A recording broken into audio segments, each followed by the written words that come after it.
Madame, Messieurs, merci de votre fidélité et bienvenue à ce journal dont voici les principaux titres.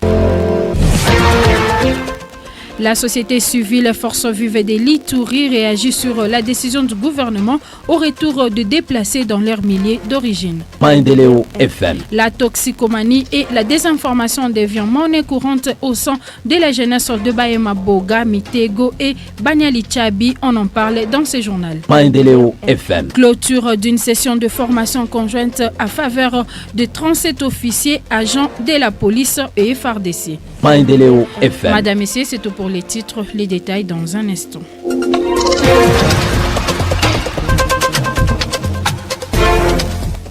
Commençons par cette information. La réserve d'armée de la défense RAD a démarré depuis le week-end dernier une séance de sensibilisation à Pandroma, un centre commercial situé dans le secteur de Walendupiti en territoire d'Ndjougou. Cette activité a rassemblé plusieurs composantes de la population, dont certaines autorités du comité local de sécurité et leaders communautaires, ainsi que la représentation de structures de la jeunesse dans la région. Suivez quelques habitants et notabilités de la région qui saluent cette initiative et souhaitent sa matérialisation dans un bref délai pour espérer à une paix durable. La très forte délégation de RAD, et c'est une délégation que la communauté attendait. Ça fait longtemps, comme l'Éternel est là, il nous a conduits. Et ce qu'il y a à retenir de cette délégation, la délégation nous a parlé de ce que Biéton au Séran avec le jeune gens de la communauté pour intégrer la RAD, disons, et c'est ce qui nous fait la joie et c'est ce qui intéresse la communauté et la communauté les a accueillis vraiment avec une très grande joie et c'est ce qui nous montre une voie de sortie pour aller vers la paix durable parce que de la guerre, la population est fatiguée et la présence des RAD aujourd'hui et que ça soit fait un peu rapidement.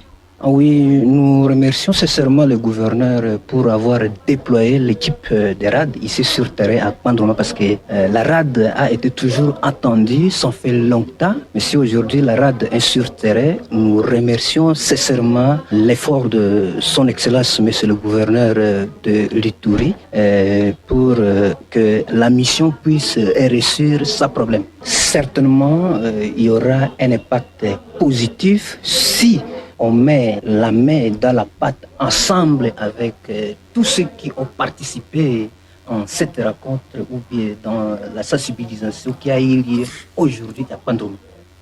En deuxième nouvelle à Bunia, les organisations partenaires du programme Together poursuivent les travaux de validation des stratégies de mise en œuvre et de documentation. Réunis autour d'un objectif commun, les acteurs venus de plusieurs provinces de l'Est du pays échangent sur les approches locales à adopter pour renforcer les dialogues communautaires, la redevabilité et la prévention des conflits. Michel Loulami, coordonnateur des urgences au sein de l'ONG ADCC, point focal du programme Together en Ituri, nous en dit plus dans ces reportages au micro de la RCN. Les travaux de l'atelier de validation des stratégies de mise en œuvre et de documentation du programme Together se poursuivent ce lundi dans la ville de Bunia, chef-lieu de la province de l'Ituri. Cet atelier regroupe des représentants des organisations membres du consortium venus de l'Ituri, du Nord Kivu et du Sud Kivu. Organisé dans le cadre de localisation de l'aide humanitaire, l'atelier vise à affiner les approches d'intervention du programme Together financé par les partenaires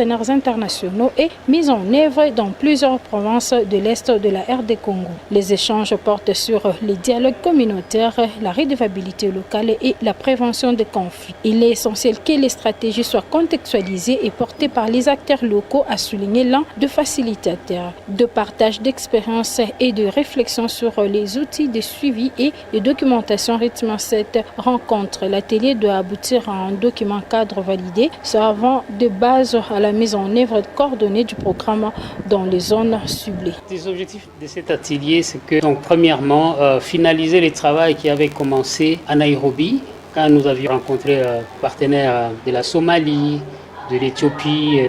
C'était un travail de planification des activités spécifiques pour le quatrième trimestre relative au partage des risques, au réseautage du programme Together. Notre objectif, c'est que nous ayons, à la fin de cet atelier, une compréhension commune de toutes les 5 organisations au niveau de la RDC dans ces programmes, afin que nous puissions mettre en œuvre les activités de manière harmonieuse. Oui, cet atelier était important parce que, étant au dernier trimestre de l'exercice, nous avons des engagements que nous avons pris avec nos partenaires du consortium qui gère au niveau global les programmes Together, des engagements au niveau des activités programmatiques qui doivent être accomplies, et un engagement également au niveau budgétaire.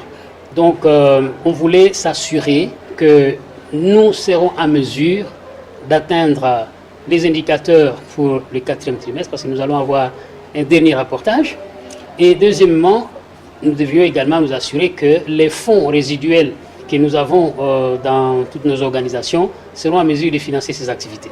Donc nous, à DCCE, on a pris l'initiative d'inviter nos collègues du Sud Kivu et du Nord Kivu pour que cet atelier se tienne à Bunia, parce qu'il fallait aussi la visibilité de ce programme au niveau de Bunia. Comme annoncé au grand titre, la toxicomanie et la désinformation devient une monnaie courante au sein de la jeunesse de 3 chefferies de Bahema Boga, Mitego et Banyali Tchabi, territoire de Roumoua-Nitouri. Jacques Anayei Badingama, président de cette structure juvénile d'Iroumou, lance un appel vibrant aux jeunes de se désolidariser à la pratique de consommation des drogues et de la désinformation, car nul n'est censé ignorer la loi du pays. Plus des détails dans ce reportage de Deogracias Agenonga depuis Boga Centre. Selon Jacques Anayei Bandingama, la toxicomanie est désormais un point prioritaire du plan d'action du Conseil territorial de la jeunesse d'Iroumou. Dans le cadre de cette initiative, plusieurs campagnes de sensibilisation sont à court pour éduquer les jeunes sur les dangers de la consommation des drogues. Ces actions sont menées par les ambassadeurs de paix qui s'engagent à promouvoir des messages de solidarité et de responsabilité. Dans ces plans d'action, nous avions pris la toxicomanie comme une priorité des priorités. Raison pour laquelle vous allez constater dans les activités du territoire d'Iroumou, il y aura des activités qui seront menées, des séances de sensibilisation et montrer à cette jeunesse les défis, quels sont les problèmes quand vous utilisez des boissons fortement alcoolisées, des drogues. Même il y a des médicaments que les jeunes achètent même dans des pharmacies. Ils cherchent seulement d'être drogués. D'ici là, dans quelques matins, vous allez trouver les jeunes dans des séances de sensibilisation, de lutter contre la toxicomanie. Cette structure juvénile exprime ses préoccupations face à la désinformation qui sévit parmi les jeunes. Il a mis en garde ceux qui propagent des messages de haine et de division, soulignant que ces comportements ne seront pas tolérés. Les acteurs de désinformation seront sévèrement sanctionnés par la loi. Peut-être la jeunesse de la chefferie de Bahema Boga, Banyali Tchabi, Bahema Mitego n'est pas informée. Si vous trouvez un message dans votre téléphone, dans un groupe, vous trouvez que ces messages ici peuvent avoir des problèmes, il ne faut plus relayer. Parce que dans des serveurs centrales, on est en train d'enregistrer tout ce que nous faisons dans nos téléphones. Et vous allez constater, plus tard, on viendra seulement récupérer les gens. Ah, monsieur, venez. Vous aviez relayé les messages qui ne devraient même pas être relayés au sein de la communauté. Cette initiative vise non seulement à lutter contre la toxicomanie, mais aussi à construire un environnement pacifique et harmonieux pour l'avenir des jeunes d'Iroumou. Deogracias Agenonga pour votre radio. L'information, c'est aussi dans un contexte de stabilisation progressive en Ituri. Le gouvernement provincial appelle au retour volontaire et encadré de personnes déplacées internes PDI vers leur milieu d'origine. Cette décision vise à amorcer une reconstruction communautaire tout en garantissant la sécurité et la dignité de personnes concernées. Suivez l'ingénieur Dieudonné Lossa, coordonnateur provincial de la société civile qui, pour lui, ces déplacés n'ont pas besoin d'injonction pour rentrer chez eux et formule une recommandation auprès des autorités. Il est dans ces reportages de la RCN. Le gouvernement provincial de l'Ituri a annoncé le lundi dernier une mesure progressive de retour de personnes déplacées internes PDI vers les localités d'origine, notamment dans les territoires d'Ndjougou, Iroumou et Maïg. Cette décision fait suite à une amélioration relative à la situation sécuritaire dans certaines zones, grâce aux opérations conjointes des FRDC et des partenaires de sécurité. Dans un communiqué officiel, les autorités provinciales lequel appelle à une coordination étroite avec les acteurs humanitaires pour garantir un retour digne, volontaire et sécurisé. Des missions d'évaluation sont prévues sur les sites de déplacés afin de préparer les conditions d'accueil dans le village concerné. Les retours des déplacés marquent une étape vers la stabilisation et la reconstruction de l'Ituri, a déclaré le porte-parole du gouvernement provincial. Toutefois, le voix s'élève au sein de la société civile pour demander de garanties de sécurité durable et de mesures d'accompagnement, notamment en matière de logement, d'accès à l'eau, à la santé et à l'éducation. Vous allez comprendre avec nous, ces déplacés sont là depuis plus de 8 ans maintenant, dans des conditions infra-humaines. Aucune assistance humanitaire pour beaucoup d'entre eux, parce qu'ils ont fait longtemps dans les sites. Je crois même les partenaires, les bailleurs de fonds qui pouvaient les assister semblent être fatigués de les appuyer maintenant. C'est comme ça que les gens souffrent. Les gens n'ont pas où manger, les gens n'ont pas où faire ne fût-ce que de petites activités chapettes. Je me dis, cette population qui est dans les sites des déplacés n'a pas besoin d'avoir des injonctions pour entrer dans leur village. Elles n'ont pas besoin d'injonctions parce que les conditions dans lesquelles elles se trouvent déjà ne sont pas de bonnes conditions. Aucune personne alors normale ne peut accepter de vivre dans cette condition-là. On vit là-bas par retraite. Mais ces gens-là qui sont dans ces sites, ils sont par retraite. Donc même l'injonction, c'est une bonne intention du gouvernement provincial de voir ces gens-là rentrer dans leur village. Mais je ne pense pas que ça peut constituer une injonction pour que les gens quittent les sites. Pourquoi je dis que on n'a pas besoin d'une injonction? C'est tout simplement parce que tout le monde a besoin de bien vivre. Tout le monde a besoin de trouver un petit jardin autour de sa maison. Et c'est dans cette condition que toute cette population vivait. Aujourd'hui, nous importons le vivre en Ituri. C'est tout simplement parce que ceux qui faisaient cette activité chapetre, ils sont dans les sites. Ils ne vont plus aller dans les champs. Et c'est comme ça qu'il y a les carences alimentaires sur le marché. Je pense que la simple raison qu'on peut demander à tout le monde, non seulement au gouvernement provincial, tant qu'au gouvernement central et à la communauté internationale, c'est de procurer la sécurité à cette population. Elles vont vider les sites en un clin d'œil. Rendons-nous dans la ville de Béni. La mission des Nations Unies pour la stabilisation du Congo, MONUSCO, à travers sa section UNPOL et PNUD, ont clôturé les séances de formation conjointe à faveur de 37 officiers, sous-officiers, agents de la police et FARDC. Alain Waïré nous en parle plus depuis la ville de Béni.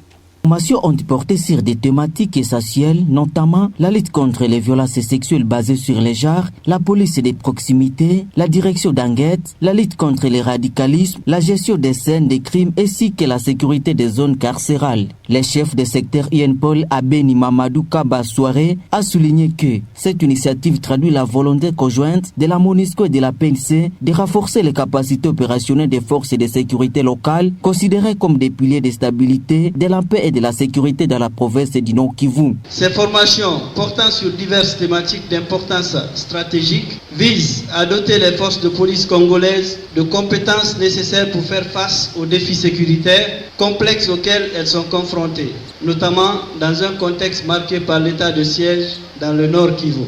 De son côté, le commissaire provincial adjoint de la PNC, à charge d'appui et de la gestion, a exprimé la gratitude de l'institution envers ses partenaires pour leur appui constant. Il a encouragé les lauréats à appliquer sur le terrain les connaissances acquises dans le but de mieux protéger les populations et de leurs biens. Témoigne encore une fois de plus la détermination de l'UNPOL et ses partenaires, notamment le PNUD, à accompagner le gouvernement congolais dans son programme de réforme de son appareil sécuritaire afin d'assurer une bonne sécurisation des citoyens, protection de leurs biens et le respect des droits humains par les agents de l'ordre et la lutte contre les violences sexuelles et autres basées sur les genres. Chers lauréats, après avoir été sélectionnés pour participer aux formations UNPOL 2025, notre peuple attend de vous un changement radical dans vos prestations et vous n'aurez donc plus droit à aucune excuse cas de dérapage. Il convient de noter que cette formation intervient dans un contexte de tensions sécuritaires persistantes à l'est de la République démocratique du Congo, d'où les attentes croissantes de la population quant à l'amélioration des prestations des services de sécurité.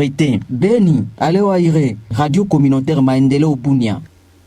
Revenons en Ituri, Moufal Memouké Ezekiel a été investi comme un nouveau chauffeur de la communauté IRA, accompagné de son comité à l'école primaire d'Elipo au Chefoulier de la province de l'Ituri ce dimanche 30 novembre 2025.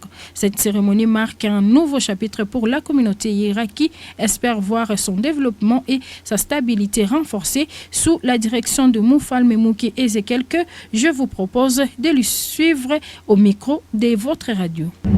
Le mandat que nous venons de commencer, nous l'axons sur 4 piliers. Le premier, c'est de promouvoir la culture, les valeurs culturelles. Les deux, c'est entretenir de très bonnes relations avec les communautés sœurs autochtones de l'Ituri et aussi l'État congolais, surtout avec l'État du siège, les autorités politico-administratives. Le troisième, c'est sécuriser le bien et les personnes, les membres de la communauté et en fait passer au développement. Nous avons un cimetière où nous allons passer route à ce cimetière. Nous allons courir la maison de passage de visiteurs qui viennent ici, mais aussi acheter une parcelle au niveau du boulevard pour la communauté où nous allons appeler notre ville. Nous avons dit les objectifs de la communauté Nande en Ituri, c'est venir chercher que chercher. Nous sommes ici en train de chercher comment ils peuvent vivre. C'est pourquoi nous avons un peu épinglé dire que la communauté Ira n'a aucun groupe armé et n'entretient pas aucune relation avec un quelconque groupe armé. C'est que nous avons autre objectif que l'armée. Nous sommes ici dans le commerce, nous sommes dans le business, dans le taxi, l'enseignement, dans l'agriculture, dans l'élevage, et ainsi de suite.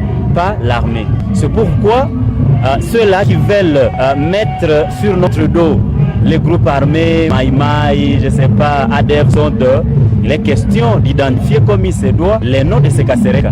Et ce sont les vrais Kasereka ou ce sont des Kasereka fictifs ou comment? Et s'il peut arriver qu'il y a des brebis égarés qui peuvent être des Bahira ou des Nanes qui sont dans tel ou tel autre groupe armé, nous les disons non, nous ne sommes pas venus pour ces groupes armés qui ne nous mettent pas à difficulté parce que nous sommes les business et les business n'aiment pas les bots. Parlons de l'infrastructure dans cette édition. Bonne nouvelle pour les usagers de la route Kasseni-Bunia, le pont Bogu effondré il y a une semaine est à nouveau opérationnel après 7 jours de travaux intenses menés par l'Office des routes avec l'appui du gouvernement provincial. La circulation a été officiellement rétablie sur cet axe stratégique liant Bunia à plusieurs localités périphériques. Plus de détails dans ce rendu de la RCM. Le pont Bogu, situé à 8 km de Bunia, chef-lieu de la province de l'Ituri, dans le nord-est de la République démocratique du Congo, a été officiellement rouvert à la circulation après 7 jours de travaux de réhabilitation réalisés par l'Office de route. L'annonce a été faite samedi par l'ingénieur Roger Di Congo, directeur provincial de l'Office de route, lors d'un entretien lui est accordé. Je vous annonce que le pont Bogu est désormais rouvert à la circulation après 7 jours de travaux que nous avons exécutés grâce à l'appui du gouvernement provincial sous le leadership du gouverneur militaire, le lieutenant général Johnny Luboyan Kachama, a-t-il déclaré. Ce pont qui avait cédé la semaine précédente et est un axe stratégique pour les échanges commerciaux entre Bunia et les zones périphériques, notamment avec l'Ouganda. Sa réhabilitation a relancé les activités économiques et a désenclavé les localités affectées. En social, la société civile et forces vives du territoire d'Irumu a publié une déclaration le samedi 29 novembre 2025 suite à la publication d'une fausse information par M. Augustin Kasereka. Pascal Kisezo, coordonnateur territorial de cette structure citoyenne, a exprimé son inquiétude face à cette situation. Suivez leur déclaration telle que lue par Pascal Kisezo, le coordonnateur de la société civile du territoire d'Irumu, au micro de la RCM. Les regrets de la société civile et forces vives du territoire d'Irumu face au message de la haine, l'intoxication des communautés par M. Kasereka Augustin, qui se dit acteur de la société civile. Nous, la société civile et forces vives du territoire d'Irumu, avons suivi et lu les messages de M. Augustin Kasereka avec regret partant de la Coteni et l'ancienne photo collée sur ces derniers. Selon notre lecture, il a une tendance de révolter les communautés à s'entretuer, susciter les communautés à une nouvelle violence. La société civile et forces vives du territoire d'Irumu ne reconnaît pas ces derniers en tant qu'elle est de ses membres, car à Irumu, nous avons une seule société civile qui est les forces vives. Son message a l'esprit d'appeler les communautés aux guerres interethniques, ce que nous qualifions de sabotage des efforts fournis par les autorités, ainsi que tout le monde, où actuellement le territoire d'Irumu inspire une nouvelle ère. Les communautés se fréquentent et vivent ensemble. Bien sûr, là où il y a des groupes armés, les dérapages ne manquent pas. Mais selon les informations à notre possession, aucune menace ou tracasserie n'a été observée ces derniers. Soit-disant, les groupes armés Chinyatuna a interdit l'accès aux cultivateurs vers leur champ à Mambedou. Nous sollicitons aux autorités territoriales d'interpeller dans un bref délai M. Augustin Kasereka pour qu'il justifie son message qui a saboté les efforts des autorités et aussi suscité la population à une nouvelle guerre. À la population d'être très vigilante aux acteurs politiques et qui se déguisent aux acteurs de la société civile et qui sont à la recherche de leurs intérêts personnels et surtout de se méfier de leurs messages de la haine. Unissons-nous pour la paix et le développement de notre territoire. Ensemble, nous sommes forts. Terminons cette édition à l'international. Après plusieurs années de service en RDC, la représentante spéciale du secrétaire général de l'ONU et chef de la MONUSCO, Bintou Keïta, s'apprête à quitter ses fonctions. Son départ marque la fin d'un mandat crucial dans un contexte de transition délicate pour la mission onusienne engagée dans un processus de retrait progressif du territoire congolais. Suivez ce communiqué destiné aux médias lu par la rédaction de la RCM. 30 novembre 2025, la mission de l'Organisation des Nations Unies pour la stabilisation en République démocratique du Congo, MONUSCO, informe le média que Mme Bintou Keïta, représentante spéciale du secrétaire général des Nations Unies en RDC et chef de la MONUSCO, est arrivée au terme de son mandat et quitte la République démocratique du Congo ce dimanche 30 novembre 2025. Au cours de près de 5 années à la tête de la mission, Mme Keïta a fait preuve d'un engagement constant en faveur de la paix, de la protection des civils et de la stabilité en RDC. Sous sa direction, la MONUSCO a poursuivi son appui aux autorités congolaises, aux institutions nationales et aux partenaires régionaux et internationaux, dans un contexte sécuritaire et politique particulièrement complexe. La mission tient à exprimer sa profonde gratitude à Mme Keïta pour son dévouement, son leadership et son professionnalisme exemplaire, sa vision et son action ont marqué de manière significative le travail de la MONUSCO et laisseront une empreinte durable au sein de la mission comme auprès de ce partenaire. Jusqu'à la fin de l'année 2025, des dispositions intérimaires ont été mises en place pour assurer la continuité de la direction de la mission et de responsabilités liées à la sécurité. Du 1er au 28 décembre 2025, M. Bruno Lemarquis, représentant spécial adjoint du secrétaire général, coordonnateur résident et coordonnateur humanitaire, assurera l'intérim en qualité de chef de mission et d'agent habilité pour les questions de sécurité. À partir du 25 décembre au soir, Mme Viviane Van de Per, représentante spéciale adjointe du secrétaire général chargé de la protection et des opérations, assumera ses fonctions à titre intérimaire. La MONUSCO remercie le média pour la coopération continue et restera pleinement mobilisée aux côtés du peuple congolais et des autorités nationales dans la mise en œuvre de son mandat.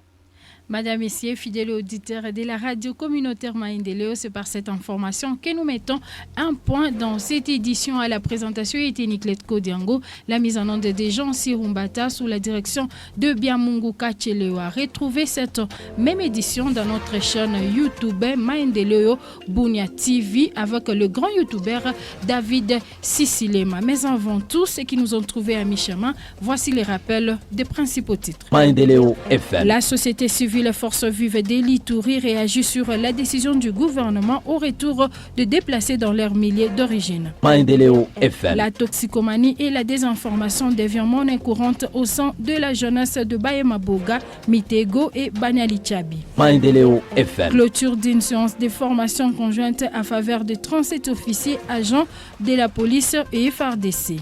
Maendeleo FM. Dites comme ça, merci à notre équipe rédactionnelle pour la production de ces journaux.